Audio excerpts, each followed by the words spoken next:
গত 15 বছর ভারতীয় তাবেদার সরকারের পক্ষে যে তাবেদার সরকার ক্ষমতায় ছিল, ক্ষমতায় থেকে মানুষের ভোটের অধিকার কেড়ে নিয়েছে, গণতন্ত্র কেড়ে নিয়েছে, মায়ের বুক খালি করেছে।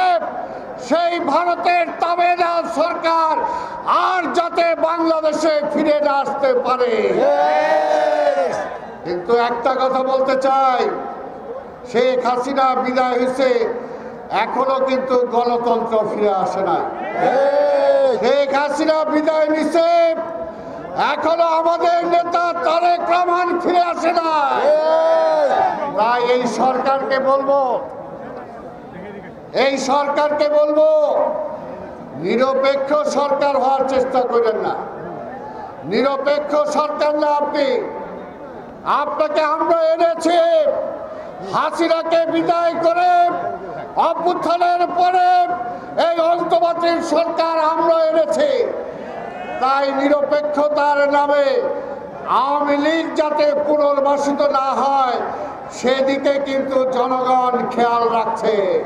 যখন উপদেষ্টাদের দেখি যে তারা বলে তারা 250 স্টেডিয়াম বানানোর পরিকল্পনা গ্রহণ করে, স্টেডিয়াম বানানোর কাজ আপনাদের না, আপনাদের কাজ নির্বাচনী রোডম্যাপ ঘোষণা করা, কত তাড়াতাড়ি নির্বাচন করতে পারেন তার সংস্কার করা।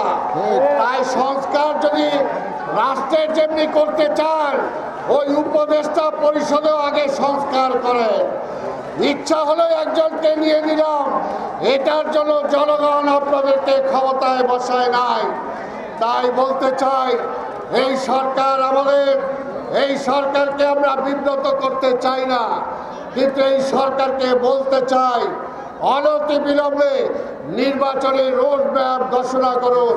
বলতে চাই আপনার সময় চান ভালো কথা, কিন্তু সেই সময়ে চালের দাম কমান, ডালের দাম কমান, তেলের দাম কমান, বিদ্যুতের দাম কমান, পানির দাম কমান এবং জনগণের উপর অবৈধ ট্যাক্স যেগুলো বসানো হয়েছিল এই ট্যাক্স কমান। তাহলে আমরা বুঝবো এই সরকার জনগণের কল্যাণে কাজ করছেন, পাশাপাশি আজকে নির্বাচনের জন্য রোডম্যাপ ঘোষণা করেন এবং তারেক রহমানের সকল মামলা প্রত্যাহার করে আমাদের সকল নেতা এই রাজশাহী মহানগর, রাজশাহী জেলার শত শত হাজার হাজার নেতা কর্মীর বিরুদ্ধে অসংখ্য মামলা দিয়েছেন। সেই সমস্ত মামলা যেটা হাসিনা দিয়ে গেছে এখনো এই সরকার উদ্র করে নাই। আমরা বলতে চাই প্রফেসর ইউনূস সাহেব, আপনাকে সম্মান করি, শ্রদ্ধা করি, কিন্তু আপনার মামলা যদি প্রত্যাহার হতে পারে তারেক রহমানের মামলা কেন প্রত্যাহার হবে? কথা বলতে চাই, রাজশাহী জেলা, রাজশাহী মহানগরের নেতাদের মামলা কেন প্রত্যাহার হবে না? তাই অনতিবিলম্বে সকলের মামলা প্রত্যাহার করেন এবং ভোটের জন্য প্রস্তুতি নেন, দেশের সমস্যা কমায় আনার জন্য চেষ্টা করেন। বিশ্বাস করি গণতন্ত্র রক্ষা করতে হলে, স্বাধীনতা রক্ষা করতে হলে বিএনপির কোনো বিকল্প নাই, তারেক রহমানের কোনো বিকল্প নাই, বেগম খালেদা জিয়ার কোনো বিকল্প নাই। তাই আসুন আজকে দেশবাসীকেও বলবো আগামী নির্বাচনে আমরা আশা করি আমাদের সাথে আন্দোলনকারী যে রাজনৈতিক দল ছিল সবার সাথে একসাথে আমরা নির্বাচন করব, একসাথে আমরা সরকার গঠন করব। আমাদের নেতা তারেক রহমান এটাই বলেছে, ঐক্য যেন নষ্ট না হয়, দলের ঐক্য বজায় রাখতে হবে।